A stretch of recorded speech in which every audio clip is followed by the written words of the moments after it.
Hello, Adrian's been a bit difficult today. He's only just gone back to sleep. I think, I don't know why he's sort of so difficult. I mean, I wonder whether he's been fed. He's been crying a lot.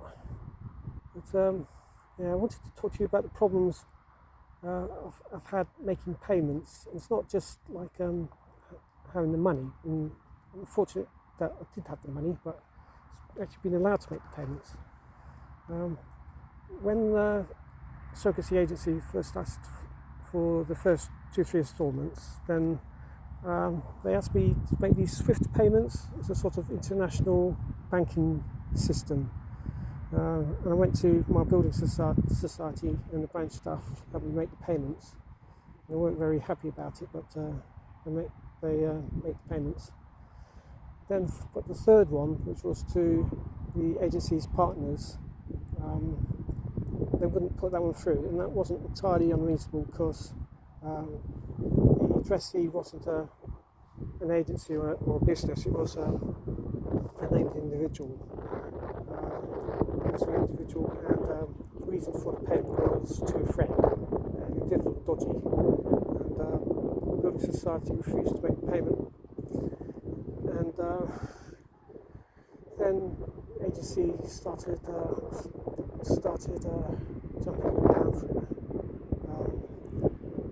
They sort of asked me to sort of take the money out in cash, but I didn't fancy the idea of doing that. And it's difficult to get that much money out all at once. And when I tried, my building society blocked my account. It took a few days to unblock it.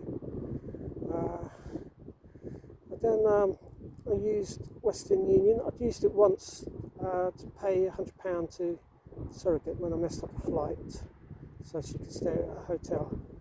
And I used it again. I paid her $1,000 so she could sort of pay for the care she'd received up to that point, at least part of that care.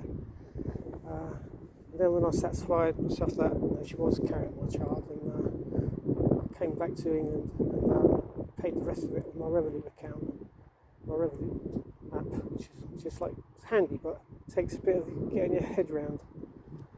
And then when I flew back to this country after the birth, I had lots of other difficulties making payments.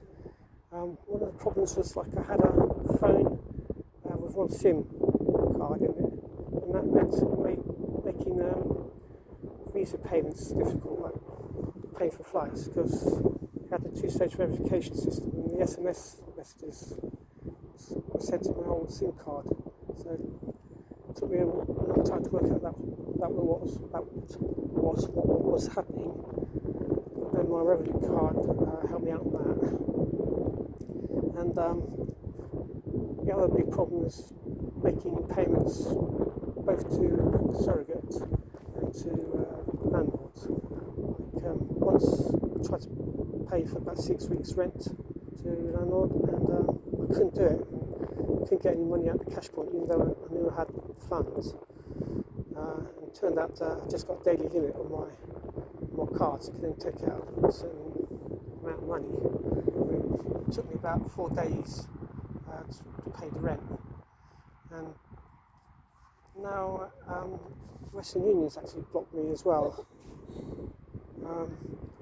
because I tried to pay the bonus. I took paid her €1,000.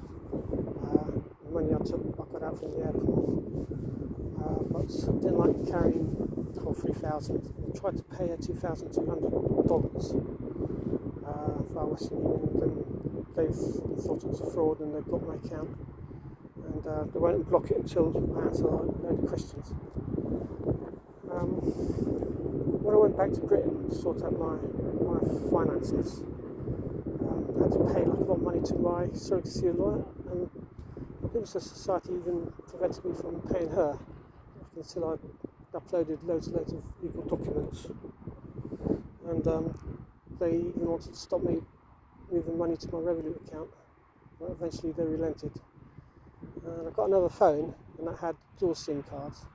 And another benefit of this phone is that it's got like fingerprint authentication, and I can use that on my banking app.